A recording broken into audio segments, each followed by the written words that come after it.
올해 하반기에 크게 빠질 것 같지는 않아요. 내년도에 또 하락폭이 좀 클 것 같습니다. 그래서 금리가 인하됐는데도 주택 수요가 증가하지 않으면 집값 상승 없습니다. 그래서 시장에 투자 수요가 들어오는 시점이 의미 있게 가격이 오르는 중요한 신호인 거죠. 그래서 인천에 여러분들이 내 집 마련하시려고 준비하시는 분들은 제가 보기에 서두를 필요 없다.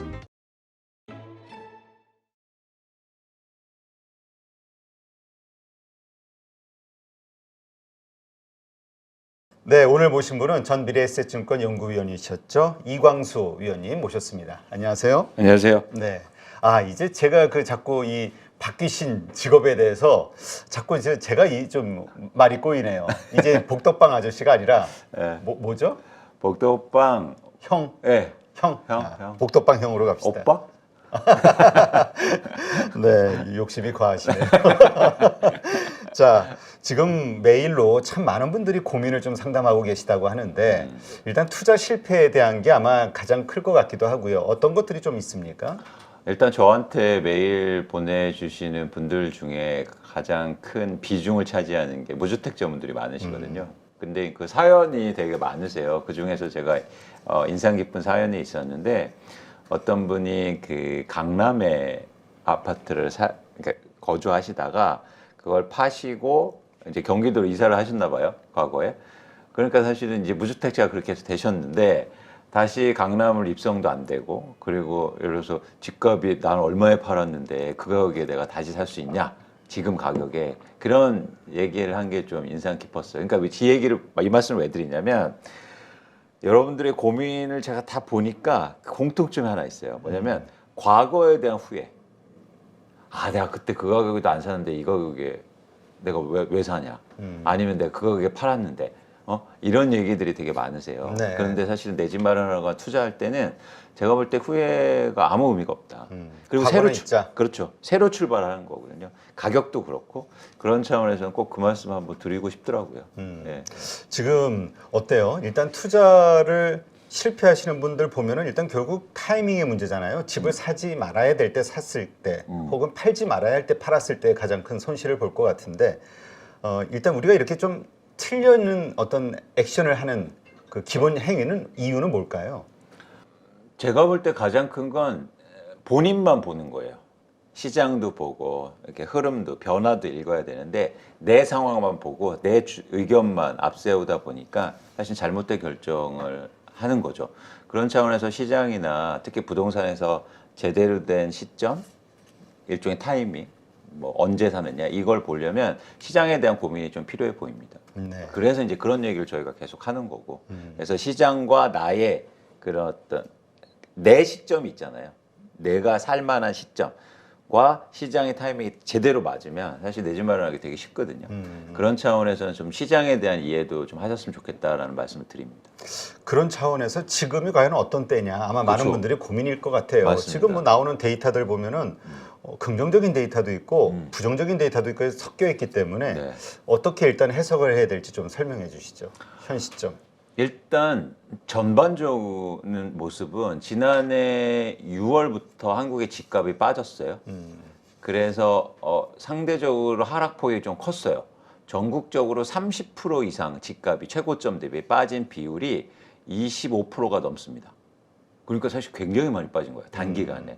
그러니까 최고점 대비해서 10억짜리가 7억 빠지고 막 이런 아파트들이 10건 중에서 3건 정도가 됐단 말이죠. 그런데 그러다가 올해 2월부터 다시 가격이 좀 회복하고 거래량도 증가하기 시작했습니다. 그래서 사실 지금에 되게 고민이 많으세요. 이제 앞으로 계속 이렇게 될 거냐, 아니면 일시적인 현상이냐. 근데 제가 볼 때는 일시적인 상황이라고 보는 거죠. 이유는 뭐냐면 지금 최근에 가격이 회복하고 거래량이 증가한 건 가격이 떨어졌기 때문에 일어난 현상입니다. 그러니까 가격이 떨어지니까 수요자들이 들어와서 산 거죠. 근데 가격이 다시 좀 오르면 수요자는 뜰 거예요. 그렇죠. 그러면서 거래량이 다시 감소할 수 있다는 거죠. 그래서 대표적으로 이 그래프를 한번 보세요. 제가 그런 말씀을 많이 드렸는데 앞으로 이제 거래량이 좀 감소할 가능성이 있다. 근데 실제로 전국 아파트 매매 거래량이 지금 떨어지고 있어요, 4월에. 이건 등기를 같이 고려한 건데 보시면 전국뿐만 아니라 서울도 이렇게 떨어지고 있잖아요. 그래서 이게 전형적으로 제가 예측한 것처럼 시장이 그렇게 돼가고 있다. 가격이 떨어져서 수요 들어왔는데 가격이 다시 오르니까 수요가 감소하는 이런 시장이 좀 반복되지 않을까 생각합니다. 그렇군요. 지금 어쨌건 그러나 그럼에도 불구하고 많은 분들이 극단적인 생각을 갖고 있는 것 같아요. 지금 가을에 특히 강남에 이제 뭐 새로운 그 주택들 아파트들이 막 나오잖아요. 입주 네. 물량들이 네. 나오다 보니까 이 시점으로 인해서 상당한 어떤 하락이 다시 시작이 될 것이다. 이렇게 보시는 시각들도 있거든요. 그렇죠. 그러니까 이거 바닥 짚고 계속 오를 거다라는 분들도 계시고. 물론 그런 분들도 있고. 예, 또 하나 뭐냐면 말씀하신 것처럼 가격 올랐다가 다시 일시적이고 크게 또 빠질 거다라고 보는데 저는 올해 하반기에 크게 빠질 것 같진 않아요. 내년도에 또 하락폭이 좀 클 것 같습니다. 그러니까 왜냐하면 부동산 사이클이라는 게 금방금방 변하지는 않거든요. 그래서 지금 흐름을 조금 당분간 유지할 것 같긴 해요. 거래량이 줄면서. 거래량이 일단 줄면서 가격이 안 빠지는 상황. 그냥 유지하는 거죠. 이러다가 이제는 매물이 증가하고 호가가 낮춰지고 그리고 살 사람 없는 상황 속에서 실제로 실거래가가 떨어지는 게 한 내년 초반, 올해 말 아주 말부터 내년 초반부터 시작되지 않을까 생각하는 거죠. 그 증거가 있는데요. 그건 뭐냐면 요걸 한번 봐주시면 레포트를 요 자료를 보시면 아파트 매도 물량이 특히 서울과 경기 지방에 증가하고 있어요. 이건 뭐냐면 무슨 얘기냐면 집을 갖고 있는 사람들이 시장에 매물을 내놓는다는 얘기잖아요. 근데 가격이 계속 오른다면 왜 매물을 내놓겠습니까? 그렇죠? 그런 차원에서는 최근에 이 매물 증가가 어떤 하반기 시장을 전망하는데 또 하나의 어떤 증거가 되지 않을까 생각을 좀 하고 있습니다. 근데 사실 요즘 또 나오는 뉴스 중에 하나를 보면은 경매 물건이 정말 급증하고 있다. 근데 이제 낙찰률이 점점 떨어져 가지고 뭐 그러니까 낙찰률이 그러니까 그렇죠. 그 뭐지? 그 낙찰이 아니죠. 네. 가격? 뭐 어떤 그 경쟁률? 아니 경쟁률이 아니라 네. 낙찰되지 않는 아, 성사되지 않는 네. 그게 뭐라 그래? 이거 단어가 저도 갑자기 생각 안 나요. 하여튼 그러니까 안 되는. 이게 경매가 나와도 네. 처음에 살려는 사람들이 없어지는 이런 현상 때문에 더 가격이 하락되지 않겠냐. 여기에 지금 나오는 뉴스가 자영업자들의 대출 연체가 급증하고 있다. 1034조 뭐 이러잖아요. 대출금이. 자영업자들 뻔하게 어려운 상황 돌려막고 하다 이러다 이제 뭔가 좀 큰일이 터지는 거 아니냐. 이런 걱정하시는 분들도 있거든요. 아, 맞습니다. 전반적으로 지금 분위기가 썩 좋은 상황은 아니에요. 그래서 일단 신용과 관련된 한국의 문제가 크잖아요. 가계대출도 크고 그동안 증가폭도 되게 컸었고 말씀하신 것처럼 이 부동산이라는 게 경기하고도 민감하게 연관이 돼 있죠. 네. 그래서 실제로 그렇게 자영업자분들이 또 부동산을 갖고 계신 분들이 많거든요. 그래서 이제 같이 얽혀지는 거죠. 그런 상황 속에서는 하반기부터 그런 불안 요소들이 있다는 겁니다. 또 가장 큰 건 사실은 전세 가격 하락이요. 그게 사실 그런 자금 압박을 더 키울 수 있죠. 그런 것들, 그러니까 이러한 여러 가지 것들이 맞물리면서 한국의 부동산은 정말 갈수록 어려워지는 거 아니냐 이런 시각이 이제 가지신 분들의 논리인 것 같아요. 근데 또 글로벌 지표 보면은 미국의 이 주택 착공 건수라든가 여러 가지 것들 보면 또 상승으로 나오거든요. 이거 어떻게 봐야 돼요? 맞습니다. 그래서 최근에 금리 인상이 좀 둔화되기 시작하고 그리고 이제 하락 얘기도 하고 그러니까 일부 글로벌하게는 주택 수요가 증가하면서 이제 가격이 다시 하락폭을 줄이거나 아니면 반등하고 있는 국가들이 있는데요. 전반적으로는 사실 그렇게 일시적으로는 모습이 나타나지만 저는 경기 침체 우려도 이제 있으니까 좀 지켜볼 측면이 있다는 거죠. 그런데 이 부동산이라는 게 독특한 게 뭐냐면 각 나라마다 그 정도와 그리고 상황이 매우 다르거든요. 예를 들어서 미국을 말씀하셨는데 미국은 지금 주택 시장이 펀더멘탈하게 좋아요. 그 이유는 뭐냐면 서브프라임 이후로 공급이 너무 안 됐어요. 아, 그래요. 예. 그렇다 보니까 사실은 수요가 조금 살아나면 시장이 의외로 빠르게 회복될 수가 있는 거죠. 근데 한국은 지금 주택 공급이 너무 많아요. 무슨 얘기냐면 그래서 전세 가격이 빠지는 거거든요. 입주 물량이. 그래서 우리나라가 수도권에만 이렇게 8년 동안 18만 호 이상이 입주가 돼가고 있는데 주택은 뭐냐면 어떤 공급이냐면 누적 공급이 중요하거든요. 그러니까 이 재화라는 건 써서 없어지는 재화가 아니잖아요. 부동산은. 그렇죠. 시장에 계속 남아있잖아요. 그래서 공급은 올해 공급이 중요한 게 아니라 그동안 얼마나 됐느냐가 중요해요. 그래서 미국은 그동안 굉장히 안 됐기 때문에 지금 많아도 부족한 거고 우리는 그동안 많이 됐기 때문에 이게 시장의 압박으로 작용할 수 있는 거죠. 그래서 조금 차이점이 있다. 글로벌하게 보면 한국이 그렇게 보고 있습니다. 요번에 그 IMF 부총재도 그 어제인가요? 그 나왔던 어떤 연설에서 그 한국도 금리 인상해야 된다. 경기가 둔화되더라도 몇몇 나라들 언급하면서 그 이제 그만큼 인플레이션에 대한 우려 뭐 이런 것들이잖아요. 금리 인상 지금 앞으로의 스탠스가 어떻게 될지는 모르겠지만 이 부동산과 연결해서 우리가 어떻게 봐야 될까요? 이제 두 가지 그것도 의견이 있는 건데 경기가 침체되면 금리가 인하된다는 분들도 계시고 또 하나 뭐냐면 인플레이션 물가 상황만 보면 올해 하반기가 가면 지금 유가가 내려가는 게 인플레이션에 가장 하락하는 데 가장 큰 기여를 하고 있잖아요. 근데 하반기로 갈수록 이제 유가 영향이 적어질 가능성이 높습니다. 왜냐하면 지난해에 유가가 떨어지기 시작했기 때문에 그거하고 비교해서는 그러면 물가가 다시 오를 수도 있는데 그런 금리 인상 이슈도 있어서 근데 제가 부동산 시장을 분석할 때는 금리에 대해서 예측할 수 없는 부분을 저희가 예측할 수는 없어요.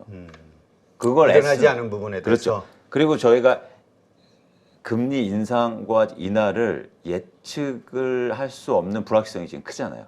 그래서 그걸 기준으로 해서 전 부동산 시장을 분석하지 않습니다.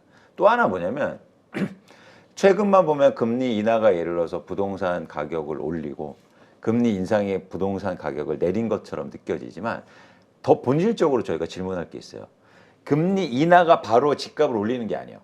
금리 인하가 주택 수요 증가로 이어져야 그래야 집값이 오르는 거잖아요. 그렇죠. 금리 인하가 바로 집값을 올리는 건 아니단 말이에요. 그래서 금리가 인하됐는데도 주택 수요가 증가하지 않으면 집값 상승 없습니다. 반대도 마찬가지예요. 금리 인상된다고 해서 집값이 떨어지는 게 아니라 금리가 인상돼서 사람들이 집을 안 사거나 집을 갖고 있는 사람들이 부채가 부담돼서 집을 팔 때 집값이 떨어지는 거잖아요. 그래서 저는 금리가 인상되더라도 사람들이 집값 상승 기대감이 높고 막 이러면 집값이 안 빠질 수도 있다. 그래서 금리 이슈는 좀 전 중립적으로 봅니다. 아, 크게 영향 주지 않을 것이다. 그러니까 영향을 주는데 그걸 예측하기가 어렵다는 거예요. 아니 왜냐면 지금 그 계속해서 우리는 금리 동결을 하면서 시장 금리는 오히려 많이 좀 내려왔잖아요. 네네. 그러다 보니까 아 이제 좀 영끌하신 분들 입장에서도 그렇고 이제 좀 안심이 되고 아 점점 괜찮아지겠지 버티면 되겠지 이런 생각들을 하는 경향이 는다. 이게 맞는 걸까? 근데 지금 더 큰 제가 또 얘기 드리지만 가장 큰 문제가 지금 있어요. 뭐냐면 요 그래프 한번 보실까요? 제가 많이 보여드리는 그래프인데 월별 전세 가격 하락률이에요. 2년 전 가격과 비교하는 건데 하반기로 갈수록 전세 가격 하락이 더 크게 나오지 않습니까? 그러네. 그렇죠. 그러니까 금리가 예를 들어서 떨어져도 전세 가격을 돌려줘야 된다면 그래서 집을 팔 수밖에 없고 아니면 압박이 시작된다는 거죠. 그런 차원에서는 사실은 지금 한국의 부동산 시장에서는 전세 가격 하락이 더 큰 이슈다. 금리보다. 훨씬 더 영향을 크게 미칠 거다. 이렇게 보는 겁니다. 예. 그렇군요. 네. 지금 그러면 우리가 이 뭐라 그럴까 실질적인 그 데이터, 그러니까 뭐 거래량이라든가 이러한 데이터들의 지금 실제 현상은 어떻습니까? 추이가? 거래량들.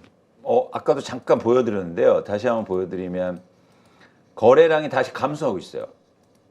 감소한다라는 거는 요거 보시면 네. 거래량이 이제 줄고 있는데 거래량이 준다는 건 뭐냐면 수요가 다시 감소한다는 얘기예요. 그렇죠.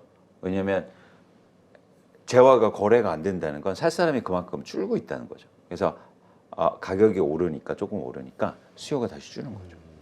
그러면 정말 다시 거래량이 느는 거는 다시 많은 사람들이 생각할 때 아 이 정도 가격이면 괜찮겠네 요 생각이 드는 지점. 그렇죠. 거기서 이제 다시 거래량은 상승하게 될 것이고 추세적으로 뭐 예를 들어서 4, 5개월 정도 계속 증가해야 의미 있는 수요 증가로 저희가 볼 수 있다는 겁니다. 그게 근데 바닥 시그널일 수도 그렇죠. 있다. 근데 지금은 아니다. 근데 그런 수요가 특징이 있어요. 이 수요하고 달라요. 그 수요는 집값이 오르더라도 집이 사는 수요는 투자 수요입니다. 투자 수요만이 현재 집값이 아니라 미래를 보면서 사기 때문에 현재 집값이 올라도 산단 말이죠. 네. 근데 반대로 지금 있는 수요는 실수요니까 가격이 오르면 수요가 주는 거예요. 그래서 시장에 투자 수요가 들어오는 시점이 의미 있게 가격이 오르는 중요한 신호인 거죠. 그렇다면 그러한 수요가 어떠한 일들이 있었을 때 그렇게 살아날 것이냐. 계속해서 지금 우리 공급 계획들이 있잖아요. 네. 주택 공급 계획. 이러한 것들을 봤을 때 수요가 살아날 만한 어떤 그 모멘텀이 보이느냐. 이 부분은 어떻게 보세요? 그러니까 한국에 투자 수요가 들어와야 되는데 그러기 위해서는 지금 어려운 상황이라는 거죠. 왜냐하면 또 말씀드리지만 전세 가격 때문이에요. 아, 전세 가격이 계속 하락하기니까. 그러니까 우리가 투자 수요면 전세를 끼고 사야 되는데 그렇죠. 그러면 전세 가격이 떨어지면 사실은 내가 들어가는 돈이 많아지잖아요. 그렇게 되면 투자 수요가 증가할 수 없는 구조죠. 최소한 전세 가격이 떨어지진 않아야 돼요. 네. 그러면 시장에 투자 수요가 들어오기 시작할 겁니다. 근데 이제 전세 가격이 안 떨어지는 시점을 저는 지금 입주 물량 추이나 이런 공급 상황을 보면 그게 한 2025년으로 보는 겁니다. 네. 2025년. 네. 그렇게 되면 좀 전세 가격의 하방 경직이 되고 그러면 전세 가격은 안 떨어졌는데 집값은 떨어져 있으니까 갭이 줄잖아요. 네. 그러면서 시장에 이제 투자 수요가 유입될 가능성이 있다는 거죠. 그러면 우리가 다시 상승에 대한 기대감 뭐 이런 것을 갖는다 해도 2025년 이후로. 근데 그 시점은 제가 말씀드릴 수 없는 게 또 하나 뭐냐면 그 시점만 보시지 마세요. 제가 이렇게 얘기하면 2025년, 25년이 중요한 그렇지. 게 아니라 거래량의 추세적인 회복이 사실은 그런 2025년이 아니라 2024년 말이 될 수도 있고 뭐 2026년이 될 수 있고 이렇거든요. 그래서 계속 시장을 좀 보실 필요가 있는 거죠. 그러한 현상, 거래량이 다시 빠지다가 다시 우상향하는 그것이 4, 5개월 일어났을 때 이제 추세적으로 일어나는구나. 그렇죠. 이제 시장에 수요가 증가하고 있구나. 그래서 그럼 수요가 왜 증가하지? 봤더니 전세 가격이 안 빠지고 있는 거예요. 그러면 이제 투자하는 사람들이 시장에 들어오는구나. 이걸 알 수가 있는 거죠. 그렇군요. 네. 지금 사실 뭐 강남의 그 입주 물량이 늘어난다 이것이 큰 트리거가 되지 않겠냐 이런 얘기 잠깐 말씀드렸지만 이 서울의 집값을 보기 위해서 인천을 보라고 뭐 이런 얘기가 있어요. 맞는 얘기입니까? 그러니까 정확히 말씀드리면 이번에 제가 이제는 광순회 북덕방 6호에서 인천 지역을 분석했는데 인천 지역이 아주 독특한 특성을 좀 가지고 있더라고요. 이 그래프 한번 봐주실래요? 이게 뭐냐면 이 주황색 그래프가 인천의 집값 상승률을 보여드린 거고 이 까만 거는 서울이에요. 잘 보시면 뭐랄까 서울이 먼저 크게 오른 다음에 인천이 올라요. 그렇죠? 서울이 이렇게 누적적으로 많이 오른 다음에 인천이 오르거든요. 근데 공교롭게도 인천이 크게 오른 다음에 집값이 빠집니다. 이게 인천 사시는 분들이 뭐 화내실 수도 있는데 이건 숫자니까 무슨 얘기냐면 쉽게 말해서 이것만 보면 어떤 식의 결론이 가능하냐면 인천이 오르면 꼭지예요. 인천마저 오르니까. 인천 맞아. 네, 그러니까 서울이 막 오른 다음에 막판에 인천이 오르는 거예요. 근데 왜 이런 현상이 일어날까를 사실은 고민을 좀 하는 거죠. 그래서 일단 보면 이제 그래프 보시면 그래서 최근에 인천이 많이 올랐을 때가 연수구가 가장 많이 오르는 거예요. 네.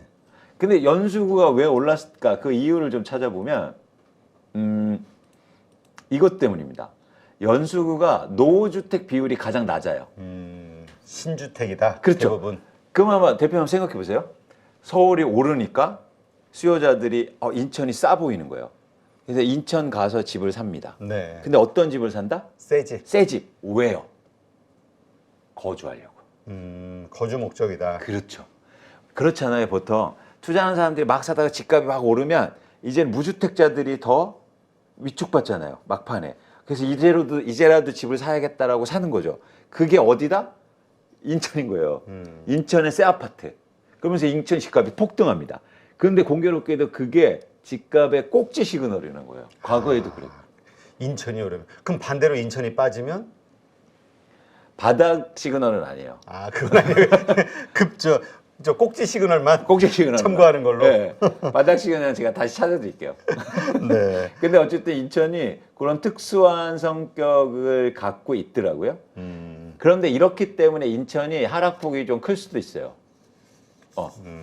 왜냐면 투자자들이 많지 않으니까. 그렇겠네요. 예. 이게 그리고 지속적으로 빠질 수가 있단 말이에요. 거래량이 작으면 우리 가격 그 변동폭이 상당히 심하잖아요. 그쵸? 왜곡 현상. 맞습니다. 그리고 뭐냐면 가격이 떨어져도 회복이 어렵다는 거예요. 언제까지 회복이 안 되겠습니까? 서울이 엄청 오르기 전까지는. 아, 그러겠네. 그래서 인천은 시간이 많이 필요해 보인다는 거죠. 그래서 인천에 여러분들이 내 집 마련하시려고 준비하시는 분들은 제가 보기에 서두를 필요 없다. 인천은 그렇게 빠르게 움직이는 동네가 아니고 서울이 엄청 올라야 마지막에 오르는 동네여서 좀 여유를 가졌으면 좋겠다는 말씀을 좀 드립니다. 네, 알겠습니다.